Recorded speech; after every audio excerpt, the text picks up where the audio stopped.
Welcome students, Narayan Ghosh education চ্যানেলে তোমাদের আবার স্বাগতম। চলে এসেছি মাধ্যমিক এবিটিএ 2025-এর বাংলার মডেল 12 নিয়ে, পৃষ্ঠা 302। তো আজকের প্রথম প্রশ্ন, তপন বইটা ফেলে রেখে চলে যায়, কোথায় যায়? না বাড়ির ছাদে। পরের প্রশ্ন, বড় ভয় করিতে লাগিল নদের চাঁদের, ভয়ের কারণ কি ছিল? না নদীর উন্মত্ত রূপ। পরের প্রশ্ন, রাগ হলো এক ধরনের রিপু। নেক্সট প্রশ্ন, অসুখী একজন কবিতাটি ভাষান্তর করেছেন নবারুণ ভট্টাচার্য। পরের প্রশ্ন, নিভূত অবকাশে আফ্রিকা কি চিনেছিল? না জল স্থল আকাশের দুর্বোধ্য সংকেত। পরের প্রশ্ন, হেমরত্নে নানা রঙ্গী, এখানে হেম শব্দের অর্থ হচ্ছে সোনা।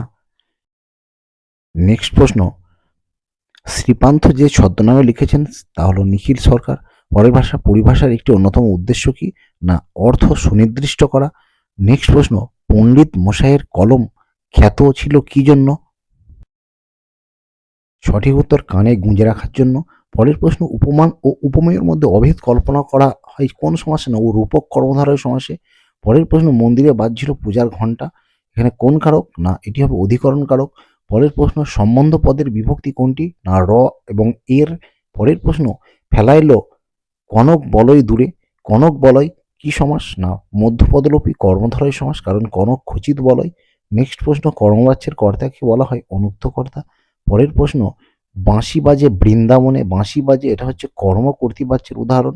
পরের প্রশ্ন, বাক্য নির্মাণের শর্ত সংখ্যা 3টি। নেক্সট প্রশ্ন, এইটুকু কাশির পরিশ্রমেই সে হাঁপাইতে লাগিল, বাক্যটি কোন শ্রেণীর? না বাক্যটি হচ্ছে সরল বাক্য। বুকের রক্ত কেন তপনের ছলকে উঠেছিল? না জ্ঞানচক্ষু গল্পের আলোচ্য অংশে ছোট মাসি এবং মেসো যখন সন্ধ্যা তারা পত্রিকা হাতে নিয়ে তপনদের বাড়িতে আসে, তখন গল্প ছাপার কথা ভেবে তপনের বুকের রক্ত ছলকে ওঠে। পরের প্রশ্ন, সে প্রায় কাঁদিয়া ফেলিয়াছিল, কে কি কারণে কেঁদে ফেলেছিল? না নদীর বিদ্রোহে গল্পের নায়ক নদের চাঁদের গ্রামের পাশ দিয়ে বয়ে যাওয়া নদীটি একবার অনাবৃষ্টির কারণে শুকিয়ে যাওয়ায় নদের চাঁদ কেঁদে ফেলেছিল। পরের প্রশ্ন, অমৃতের একেবারেই ইচ্ছে ছিল না, কি ইচ্ছে ছিল না? অদল বদল গল্পে অমৃতের একেবারেই ইচ্ছে ছিল না জামা কাপড় নোংরা হয় এমন কিছু করতে। চলে যাচ্ছি নাম্বার 4-এর প্রশ্ন, আপনি রাগ করবেন না কে কাকে কথা বলেছেন? না সুবোধ ঘোষের বহুরূপী গল্পে আলোচ্য উক্তিটি জগদীশবাবু বিরাগী সন্ন্যাসী হরিদাকে করেছেন। পরের প্রশ্ন, গিরিশ মহাপাত্রের ট্যাঙ্ক থেকে কি কি পাওয়া গিয়েছিল? না গিরিশ মহাপাত্রের ট্যাঙ্ক থেকে একটি টাকা ও গন্ডা ছয়েক পয়সা পাওয়া গিয়েছিল। পরের প্রশ্ন, আমাদের ইতিহাস নেই কেন এই কথা বলা হয়েছে? না সাম্রাজ্যবাদী শোষক শ্রেণীর ক্ষমতার আস্ফালনে সাধারণ মানুষ অসহায়, তাই ইতিহাসের পাতায় তাদের জায়গা নেই। পরের প্রশ্ন, ব্যথানিত হয়েছে কেশ বেশ, ব্যথানিত শব্দের অর্থ হচ্ছে অসংবৃত। নেক্সট প্রশ্ন, ধ্বংস দেখে ভয় কেন তোর? কবি ধ্বংসকে ভয় পেতে নিষেধ করেছেন কেন? কারণ ধ্বংসের মধ্যে দিয়েই নতুন সৃষ্টি হবে, তাই ধ্বংসকে ভয় পেতে কবি নিষেধ করেছেন। পরের প্রশ্ন, গানের বর্ম পরিধান করে কবি কোন কাজ করতে পারেন? না গানের বর্ম পরিধান করে কবি বন্দুকের গুলি বা বুলেট তাড়াতে চান। নেক্সট প্রশ্ন, যুগান্তরের কবি কোথায় এসে দাঁড়াবেন? না যুগান্তরের কবি মানহারা মানবী অর্থাৎ আফ্রিকার দ্বারে এসে দাঁড়াবেন। পরের প্রশ্ন, বঙ্গীয় সাহিত্য পরিষদের উদ্যোগে কি ত্রুটি ছিল?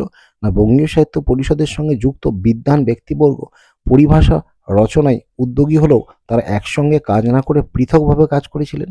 পরের প্রশ্ন, খাগের কলম এখন কোথায় দেখা যায়? না সরস্বতী পুজোর সময় দেখা যায়। পরের প্রশ্ন, বৈজ্ঞানিক প্রসঙ্গের ভাষা কেমন হওয়া উচিত? না বৈজ্ঞানিক প্রসঙ্গের ভাষা অত্যন্ত সরল ও স্পষ্ট হওয়া আবশ্যক। পরের প্রশ্ন, খুবই টেকসই কোন জিনিসের কথা বলা হয়েছে? এখানে হারিয়ে যাওয়া কালিকলম প্রবন্ধে টেকসই জিনিসটি হলো ফাউন্টেন পেন। পরের প্রশ্ন, ব্যাকরণ থেকে সমধাতুজ কর্তার উদাহরণ দাও। লেখক লিখছেন, খেলোয়াড় খেলছে। পরের প্রশ্ন, তির্যক বিভক্তি কাকে বলে? যেসব বিভক্তি এক বা একাধিক কারকে ব্যবহৃত হয় তাদের বলা হয় তির্যক বিভক্তি, যেমন এ, তে। নেক্সট প্রশ্ন, মেঘে ঢাকা ব্যাসবাক্য সহ সমাস। মেঘে ঢাকা হচ্ছে মেঘ দ্বারা ঢাকা করণ তৎপুরুষ সমাস। নেক্সট প্রশ্ন, ইষ্টকে অতিক্রম না করে সমাস কি হবে? না এটা হবে যথেষ্ট, এবং সমাস হবে অবৈভাব সমাস। পরের প্রশ্ন, আমাদের ডান পাশে ধস জটিল বাক্যে কি হবে? আমাদের যে দিকটা ডান পাশ সেদিকটাই ধস। পরের প্রশ্ন, নির্দেশক বাক্য কাকে বলে? উদাহরণ দাও। যে বাক্যে কোনো তথ্য বিবৃতি বা বক্তব্য প্রকাশ করা হয় তাকে বলা হয় নির্দেশক বাক্য, যেমন আজ আমার খাওয়া হয়নি। পরের প্রশ্ন, উত্তরীরা বীর দর্পে অসুরারি রিপু, এটি ভাববাচ্যে কি হবে? না অসুরারি রিপুর বীর দর্পে উত্তর দেওয়া হলো। চলে যাচ্ছি নাম্বার 8, বিদেহ প্রসারকের একটি উদাহরণ দাও। রবীন্দ্রনাথ ঠাকুর গীতাঞ্জলি কাব্য লিখে নোবেল পুরস্কার অর্জন করেন। এখানে গীতাঞ্জলি কাব্য লিখে এটা হচ্ছে বিদেহ সম্প্রসারক। পরের প্রশ্ন, সূর্য পশ্চিম দিকে উদিত হয় বাক্য নির্মাণের কোন শর্ত লঙ্ঘন করা হয়েছে? এখানে যোগ্যতা লঙ্ঘন করা হয়েছে। নেক্সট প্রশ্ন বা শেষ প্রশ্ন, তারই বেশি চাওয়া হয় কর্তৃবাচ্যে কি হবে? না সে বেশি চাই। তো বন্ধুরা, এই ছিল আজকের গুরুত্বপূর্ণ ভিডিও। পরের ভিডিও নিয়ে খুব তাড়াতাড়ি তোমাদের সঙ্গে চলে আসছি।